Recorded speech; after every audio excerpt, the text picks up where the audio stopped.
Hello there, it's Rodney Brace here. In this video, I'm going to give you an overview of inside the webinar room itself. Now, I'm logged into the account here, the members area, and you need to do this in order to log into your room. As the room owner, you want control of the room, and this is how you do that. The system recognizes you as the room owner when you log into your account. And depending on how many rooms you are entitled to, they'll be listed here. And in this case, I'm just going to go into the webinarBLAZE demo room, and how I do that is through this link right here. Now I'm going to right click on this link and log in. Let me do that and open in a new tab.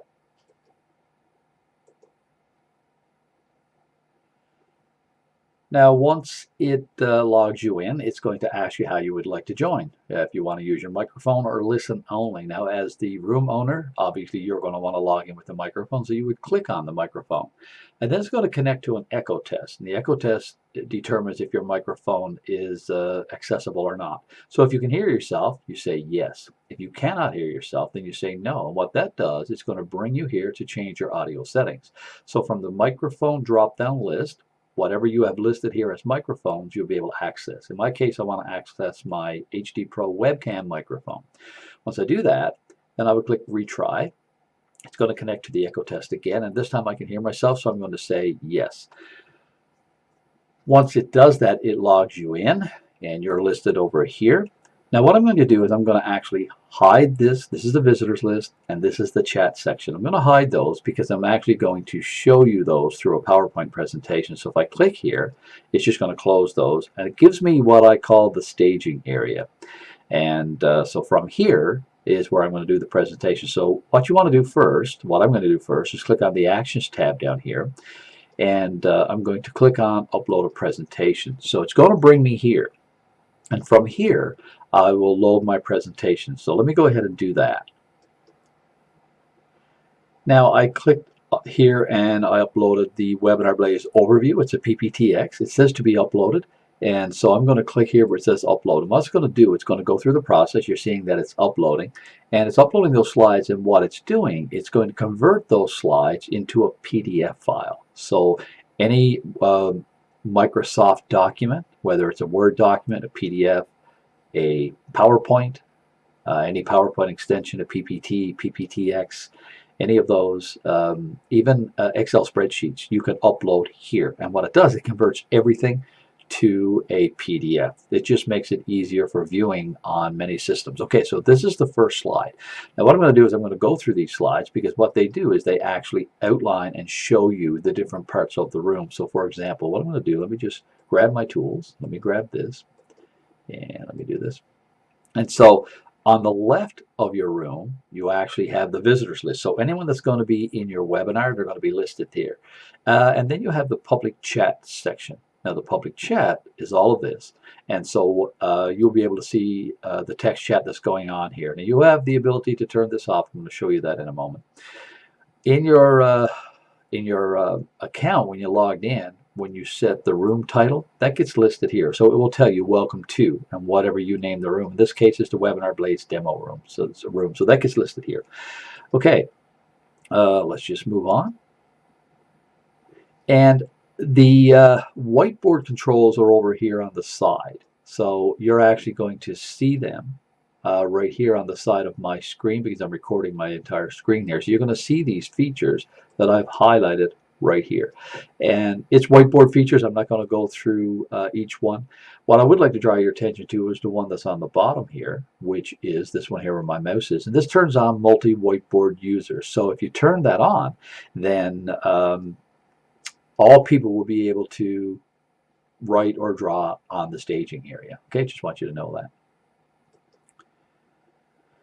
Down at the bottom, you have some buttons that I want to draw your attention to, and you're actually going to see them down below. You're going to see, in fact, if you look at this one here, it's the microphone, and you can show that it's like it's pulsating. That's because it's picking up my mic. So if I mute that, then you're going to notice up here it muted me as well.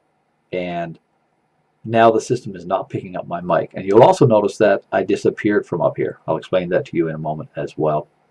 So this is your mic where you can mute and unmute the microphone.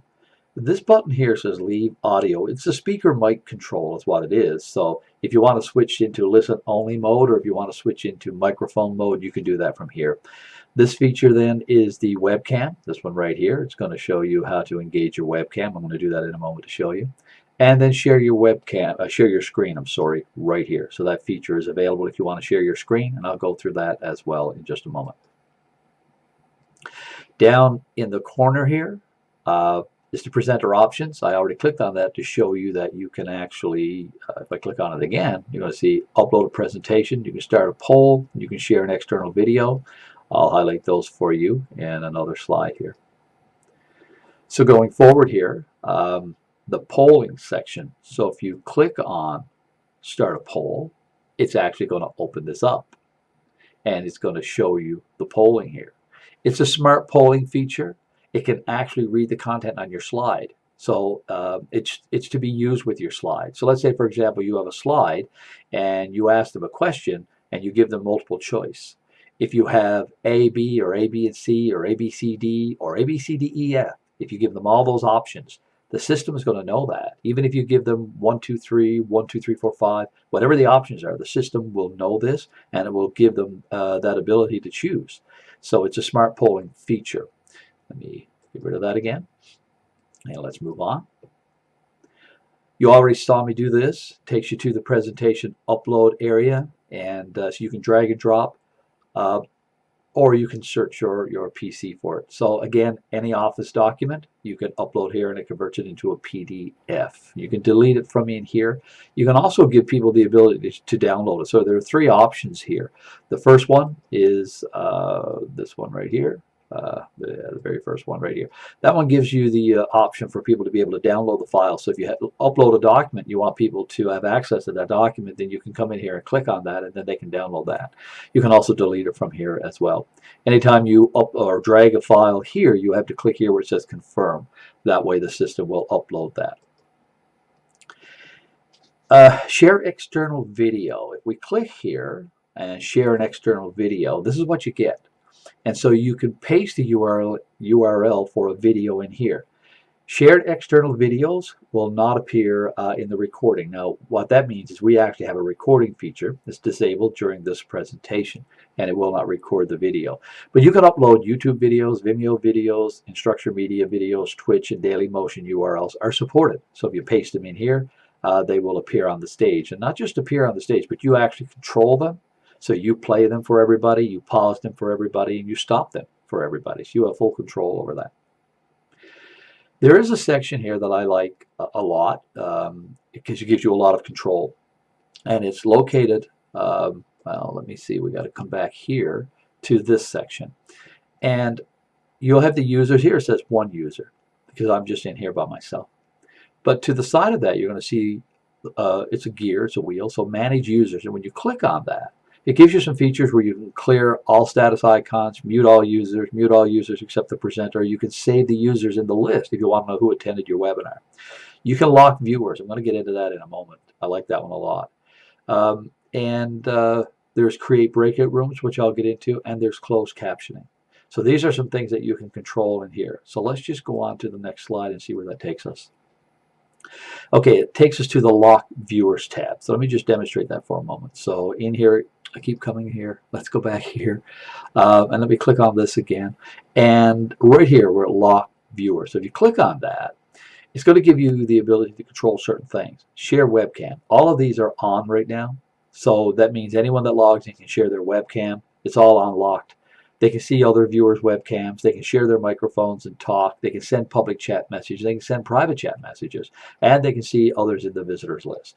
So if I want to hide the visitors list, all I need to do is click here. Now it's locked. And if I click apply, the only people that they will see in the visitors list is themselves and the presenter. That's it. They won't see anyone else. So if there's 50 people in the room, they'll only see 2 people. Send private chat messages. I can stop them from doing that. So you get the idea here. These are some things that you control. I'll cancel that. Let's move on to the next slide and see where that takes us. It's the breakout rooms feature. Now this is a really cool feature. So we click on this again, and here it says click create breakout rooms. So if I do that, the number of rooms by default is set to 2. So room 1 and room 2. I can actually select up to 8 different rooms. And then the main room is here, room 1, okay, not assigned. This means that all people will be listed here. Now I can move people into these breakout rooms in a number of ways. One is I can randomly assign, so if I click that, the system is going to randomly choose people from here and put them in these rooms. I can allow users to choose the breakout room. So if I click on this, now the user will be able to choose, they'll see the list of rooms and they'll be able to choose which room they want to go into. Or I can drag and drop. So it says here you can drag and drop users' names to assign them to a specific breakout room. So I can just grab them from here and drag them and drop them into a room. Okay. So that's how you create and move people into rooms. Now the duration of the room by default is set to 15 minutes, but you can actually increase that. So whatever you want, or you can decrease it. You can bring it right down to 1 minute if you want. That's totally up to yourself. You can also highlight it and change it. You can do that. What happens is when those people, when you activate those rooms, and you do that by clicking create, and then whichever actions you've taken, whether to randomly assign or let people choose, then, or if you drag and drop them, then it will initiate. And inside of each room, there will be a countdown clock, so everyone can see how much time they have in that room. And when the clock strikes 0, all those breakout rooms will close, and everyone will be forced back into the main room. Now, as the room owner, you can actually move between rooms. So you can move between rooms and talk to these people. So you can do all sorts of things in there. It gives you control over that. So there's many different reasons people would want to use breakout rooms. For example, teachers love those breakout rooms because they can assign students to study rooms, and then the teacher can go in between these study rooms and offer their assistance. Another way we've been exploring these breakout rooms is physicians' offices, for example, where the main room actually becomes the waiting room. And with the ability to hide the visitors list, patients do not see other patients. They just see themselves in the list and, let's say, the secretary, for example. And then the secretary can move patients to the respective rooms wherever their doctor is in. So that's just one way of people being able to use the breakout rooms feature. So let me just close this here, and let's come back here, and let's go to the next slide. Closed captioning. Closed captioning is a cool feature. Let me keep coming there, don't I? Let's come back up here, and let's use this, and let's use right closed captioning. So you can choose English or any multiple languages that you want, and you can start. And then once you do that, you're going to notice the closed captioning feature down here.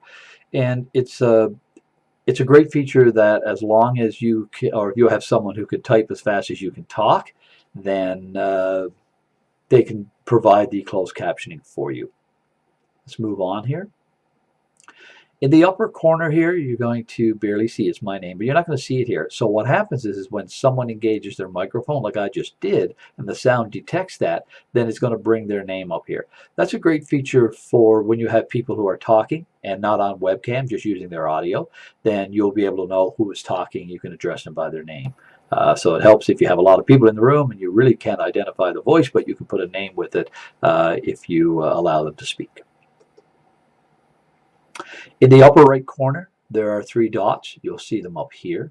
And when they're clicked on, they give you some control. There's the settings, and there are keyboard shortcuts. So let's do the keyboard shortcuts first. So some people like keyboard shortcuts instead of using their mouse. So these are the keyboard shortcuts that they can locate. In addition, let me show you these two, end meeting and log out. When you log out, if there are other people still in the room, they'll stay there. What I like to do is choose end meeting. So when I choose end meeting, it automatically logs everyone else out of the webinar room. The settings button, if we click on that one, it's going to show you some things here where you have, these are off, some of these are off. So audio alerts for chat, pop-up alerts for chat. So if somebody is sending a message, you can hear an audio file or an audio message display or a pop-up message. Same thing when people are logging in. If you want to hear a sound, then you can turn this on. If you want a pop-up alert, you can do that. I find it helpful sometimes if I'm waiting for a private meeting, for example, and I open the room, but yet I'm working, so I leave the room in the background. Then if I choose the audio alert, then when someone logs in, then I'm notified through an audio alert, so then I can come back to the room. Okay, let's move on. Yeah, I just went through those. Okay, when someone has is a presentation on the stage like I do, you're going to see this little box up here. It's a blue box with a dash through it, and here it is here actually. And if I click on that, what that does, it minimizes the presentation. So it doesn't delete it, you cannot see it, but the easel is down here showing you to restore the presentation. So why would you want to minimize that? It's great if you have people sharing their webcam. So by minimizing that, their webcams will take up a larger screen section so that you can see them in a larger viewing area. That's simply the reason why you would want to do that. And again, here's the button that will allow you to restore the presentation. To look at the webcams for a section. So here says webcam settings. So if you want to share your webcam, it's this button here. So if I click on share webcam, it's actually going to begin looking for my webcam. And here it is. This is me on my webcam. And so by default, we set the quality to medium. So if you click that, you can actually choose a lower quality, or you could choose a higher quality, or you can choose high definition. So we have high definition video that you can share your webcam with. If you have multiple webcams attached to your PC, and some people do, then you would choose which cameras you want to choose from here, okay? Then you would start sharing.